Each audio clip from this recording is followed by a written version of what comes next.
Boy, thought I'd check out Cromford today. Did a little rock walk.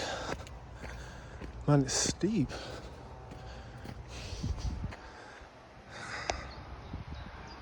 Some lovely scenery there. I'm gonna try and get over there.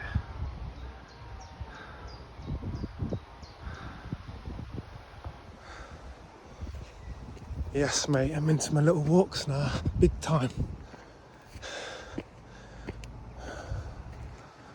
Wow, some nice views out here.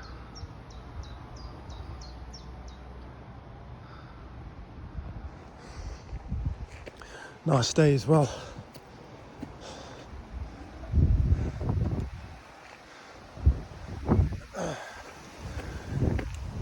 Yeah, man.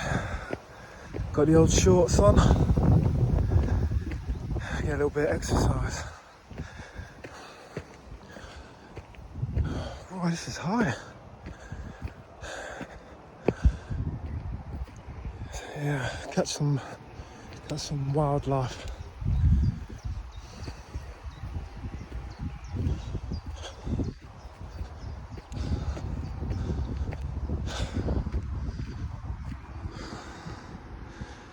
Yeah, that's a nice view.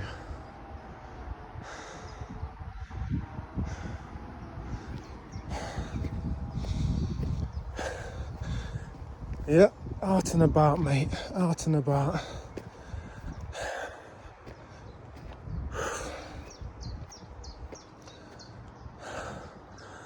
Okay. Yeah, this is Cromford. Got an old mill down below. It's got a lovely little antiquarian bookshop down there as well. And after I've finished up here, I want to go into the main village because they're supposed to have a big bookshop down there. So yeah, today I'm in my elements, mate. Yeah, man, love me books.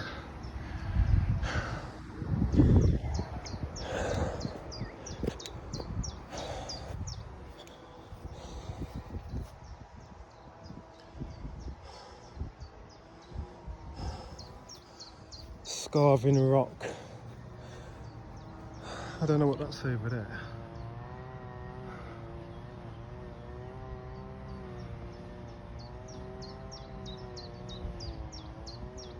Might be some sort of boarding school or something. I don't know what it is. I'll have to check that out. Okay. Someone's got some arrow practice going in. Ah.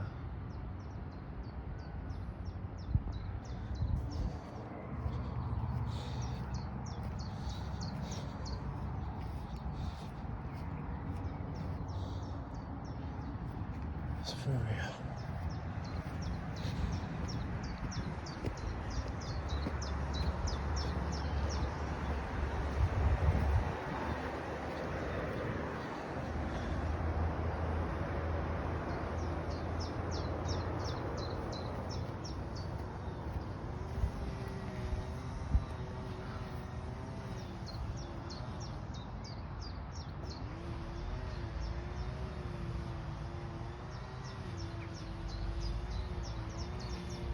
See all things like this is from the Industrial Revolution, you know.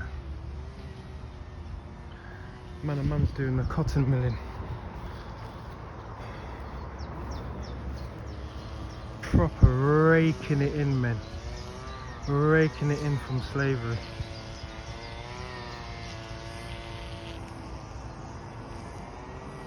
Getting in all the cotton and producing all the garments back down here in England. Using all these newfound Industrial Revolution technology, the water mills and all that type of thing. All the machinery. Young children, young, old, getting worked to death. You know what I mean? These 19th century mans didn't play, mate. You know what I mean? They worked their own people to death, man. So you can only imagine what was happening to us in them cotton fields. raking untold wealth.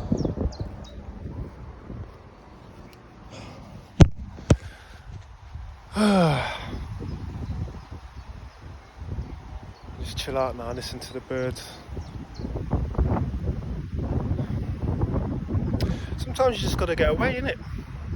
Just gotta get away from it all.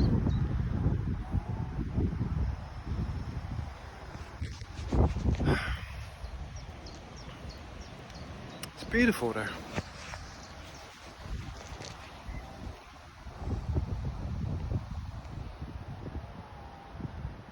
This camera ain't doing it justice. You need to be here.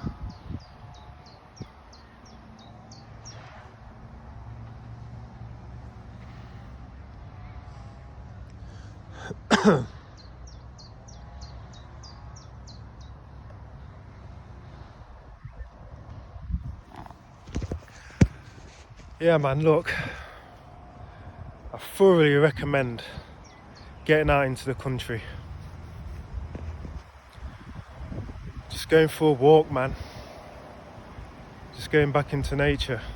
Just getting away from all the town, city stuff. You know what I mean? Because all your town, city mind gets left behind with it all. You know what I mean? It's surprising. It's surprising what you carry around with you, man. When you're here, you just drop the baggage. You just leave it at home, and you can just, you know what I mean, center yourself again. You know, just forget about all your troubles and stuff, and just look at nature. So nature looks back at you, and there's a subtle conversation going on. You know what I mean? I'm not trying to be all mystical and airy-fairy and whatnot. It's just, it is what it is.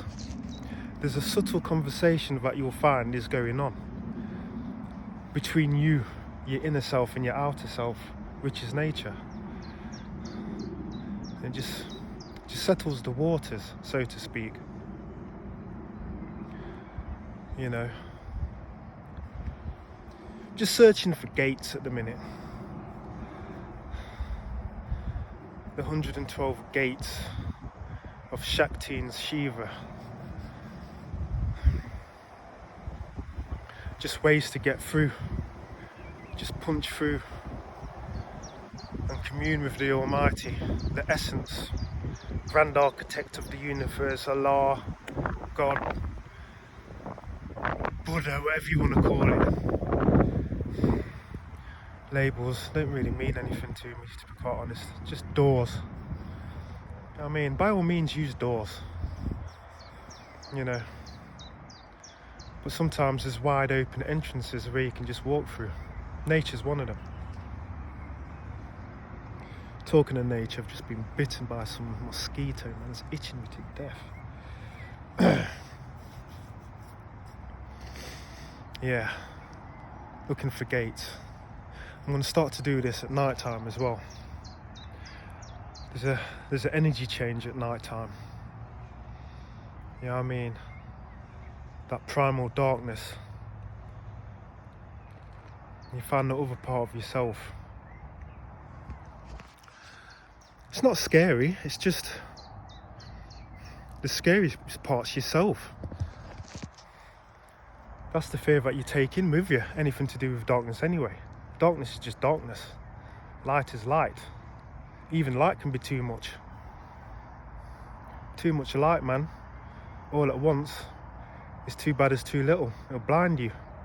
That's why you don't look directly into the sun. You know, we all know the sun's light and life-giving and all that type of stuff, but yeah, midday look into the sun. Yeah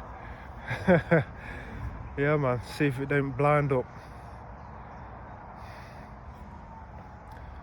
But you know what I mean, you gotta, well I think anyway, you're gonna encompass the whole, because darkness is the blackboard of everything anyway, what everything's written on.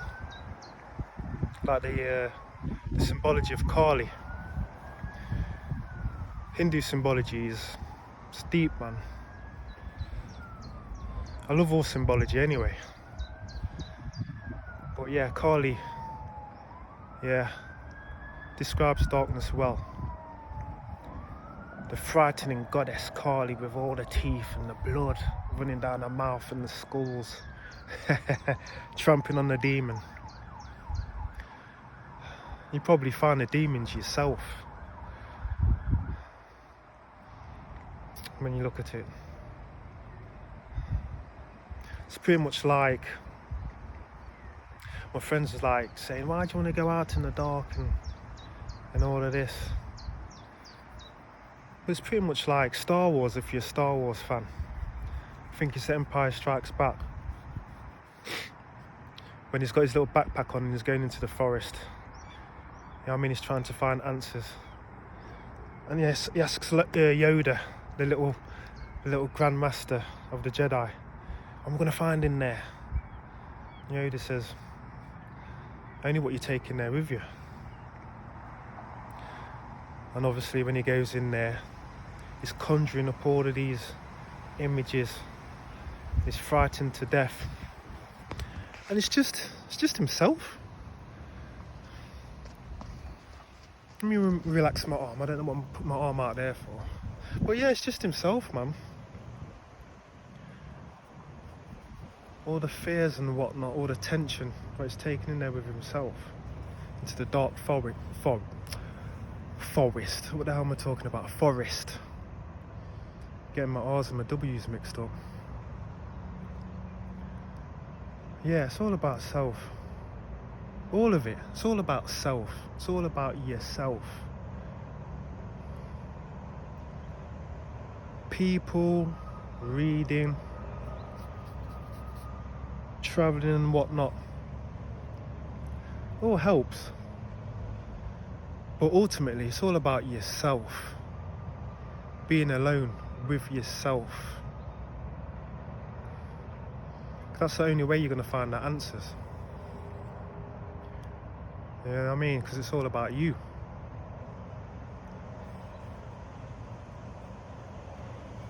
You might say that's a bit selfish, but it's the opposite. Because when you realise yourself, you realise that you're everybody. And then all of a sudden, that's where the charity starts to come out of you, because you realise you're only given to a different cloak of yourself. It's all self. That's why charity is such a big thing in religion. And I was going to say secret societies, but societies with secrets like Masonry, mechanism and all of that. Charity's a biggie. Because it's one of the doorways to yourself. The more you give out in charity, the more you feel that oneness with the world. You feel that connection. It's intimate. Some people say, I don't give people money nowadays because most of them are junkies now you see on the roads, and all they're going to do is buy a pint with it or whatever. You know what I mean? You might be true. It might be real. You know what I mean? I know some people from around where I live. They're hanging around with the sleeping bags and all of that. And I've known some of them since childhood. And I know damn well what they're going to do with that money. And it's not good. But sometimes you've got to look beyond that and just give. Just for the giving's sake. Once your hard-earned money has left your hands, then it's none of your business anymore. What they do with it, if they want to harm themselves with it, then so be it. You've done your job. You know? They've decided to make that decision. They buy food or they buy narcotics. But you've given. You've had your heart in your hand. You know? And you've given yourself that freedom. and you've gone that little bit, you've edged a little bit closer to like realization of the self, of oneness. People might agree with me, people might not. It's irrelevant, doesn't really matter. Just chatting, philosophizing, or whatever you want to call it. Because you see, the thing is, right, I've just started this little YouTube channel. Because I thought to myself, there's loads of people starting their own channels, the YouTube channels, the Instagram channels, what's the other one, TikTok and whatnot. And there's a lot of confidence in a lot of individuals, and most of them are talking non-stop rubbish, distorting history and coming out with foolishness. And more times often than not, there's some people aren't interested in anything at all apart from just damn foolishness, and they're confident with it, and they're spewing it out into the world. And I'm thinking to myself, you know what, I don't know it all, you know what I mean, but I'll put my little ounce into the mix, you know what I mean, because everyone's just, you know what I mean, they're running riot with foolishness. There's so much confusion out there, it's ridiculous. So I thought, sure, if they can do it, I can do it, you know what I mean. So yeah, let me do my little thing for society, and then take it or leave it. Scroll past, do whatever you want to do with it. If it enhances your life in any way, great. You know what I mean? I'm glad I've been of service to you. If it don't, again, I'm glad I've been of service to you. Because to me, negative and positive, two faces of the same coin. You can learn from your negatives anyway, it doesn't really matter. As long as you learn something. If you don't learn something, then you're wasting your time. But yeah, it's supposed to rain today. It looks like it's getting a bit darker now, so I'm not going to be out here too long. I'm not dressed for the occasion. What time we got?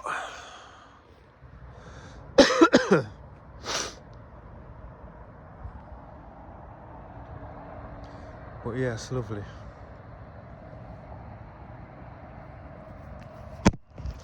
Not going to spend too much more time chatting. Just chatting of what's coming off the top of my head. I'm going to spend a few minutes out here just observing. What did the author of Man's Eternal Quest, something Yogananda, some Hindu philosopher, I forgot his name now, I've probably messed up that part of his name, but he said if you're going to read for an hour, he said write for 2. If you're going to write for 2, think for 3 hours. And if you're going to think for 3 hours, meditate all the time. I might have missed one out. Did he add meditate for 4? I think he might have said meditate for 4 as well. I might be wrong. Or contemplate, one of the two. I'm mixing it up, but I thought, yeah, that's a little good format to use, I suppose. But again, it's finding the time, innit? But reading's very important. You know what I mean? You're always finding jewels and little pearls in books. Something behind me there. What is it?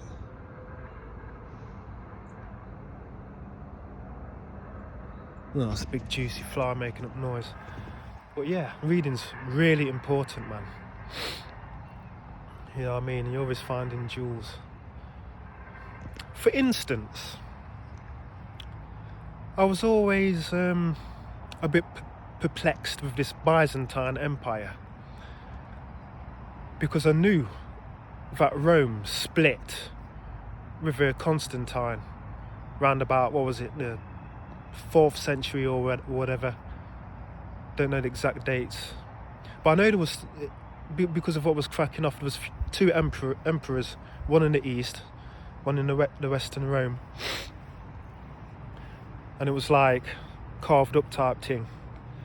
And then the German Visigoths came in, sacked Rome, and then what they say is that was the end of the Roman Empire. But I'm thinking to myself, but hold on a minute, didn't you have an Eastern emperor? And then it gets all a little bit hazy. You know what I mean? It's like, it's not really talked about much. It's like, no. The Roman Empire's done with the West. That was it. And then it's all pushed into blurriness, haziness. And then it's like, you got this Byzantine Empire. That's not really the Roman Empire. So I was like, okay, fair enough. But then I was reading this book, and I was watching this lecture as well, this university lecture from this historian called, is it Roy Casagrande? Something Casagrande anyway. And he was saying, he goes, the Roman Empire didn't actually fall in the 4th century. He gave an exact date, but I can't remember the exact date, something like 426, something like that, with this guy called Odoacer, this German warlord. Well, it wasn't called Germany at the time, but the area now which are called Germany, so it must have been a Visigoth or something. And he said basically what what happened was, the Western emperor at the time was about 16 years old. This warlord come in and says, I'm not having none of that. You know what I mean? I'm taking control now. I'm now the king of Italy. You know what I mean? Packed up all the emperor's regalia and whatnot. Sent it to the emperor in the east, Constantinople. And he said, look, I'm taking over. I don't want to be emperor. Rome only needs one emperor. So you be the emperor, but I'll take the title as king. The emperor, I think it was Theodosius, if I'm not mistaken, basically said, yeah, cool. And that was that. It was a wrap. And then I think they had some sort of like alliance with the eastern part. I think it lasted for 200 years or whatever it was. And then obviously the western part dissolved and whatever. And then he was left with Eastern Rome. It wasn't Byzantium. Because he said the term, the Byzantine Empire, came after the sacking of Constantinople by the Ottomans. He said that's when it fell, 1453, by the Ottomans, because the Ottomans were obsessed, because they wanted to be the ones to make the Roman Empire Islamic. That's one of the reasons why they had this eagle banner, because it was the same emblem as Rome. Obviously Rome didn't have the double-headed eagle, but you know, that was their thing. So, you know, that's put me on another trail of thought. Now I'm gonna have to like get a few books on what the Ottomans were thinking when they wanted to take over Rome type thing.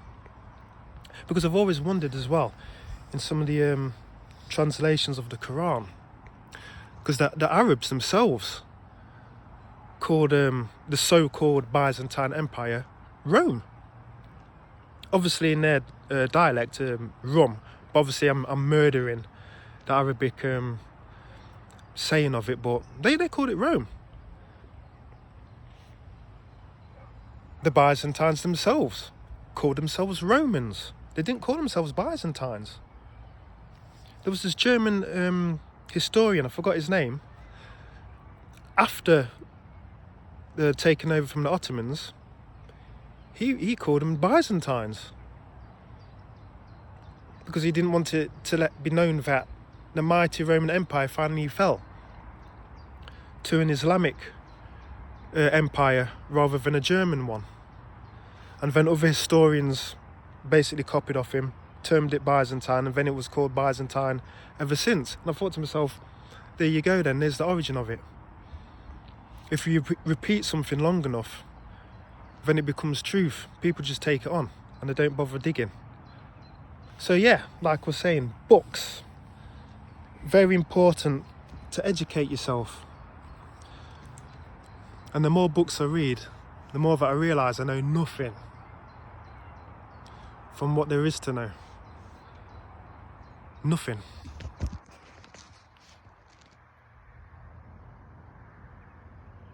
But yeah, you've got to contemplate things as well. You've got to digest, and then you've got to study more, because obviously people have different viewpoints of the same thing. So it's good to get a lot of different books on the same subject, because other people will be missing stuff, so you can put a more coherent map together of what it is that you're trying to study or get knowledge of. That's why I'm constantly reading books, constantly buying books. My house is filling up with more and more books.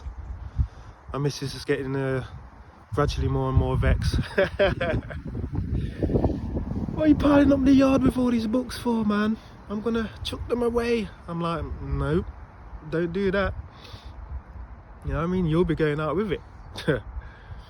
No, I'm just joking, but yeah. Meditation. I try and turn everything into a meditation. Because like I said before, everything is a gate. If you want to know what I'm talking about by gates, get the Book of Secrets by Osho, another Hindu mystic. He explains what Tantra really is. We in the West, we think Tantra is just yoga sexual positions. But you have to be a yoga master to get into some of them. Nah, it's not that. That's just a little smidgen of a portion of what it is. Nah, Tantra's deep. Tantra is deep, man. It's like the esoteric part of Hinduism. And even Hinduism isn't the proper term. I think Hinduism, the word Hindu, was given by the English. I think it's supposed to be like a derogatory term, if I'm not mistaken. But I forgot the term of what the so-called Hindus call themselves, because it's not the proper term. I like to look for the original terms from the original people. I'll have to look it up again. It's like the Black Hebrews.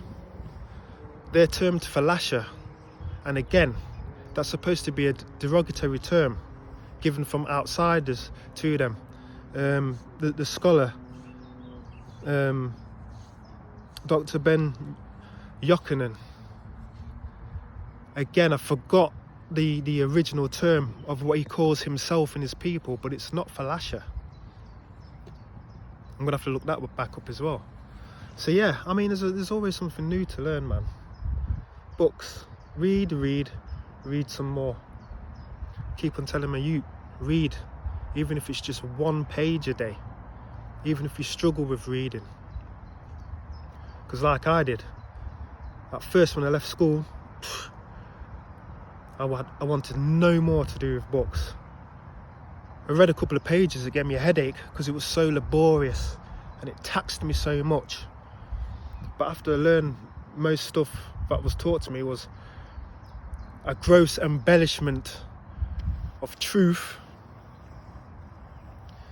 That's when I started to read again. And after a bit, if you're not a reader, just start slow, like I said.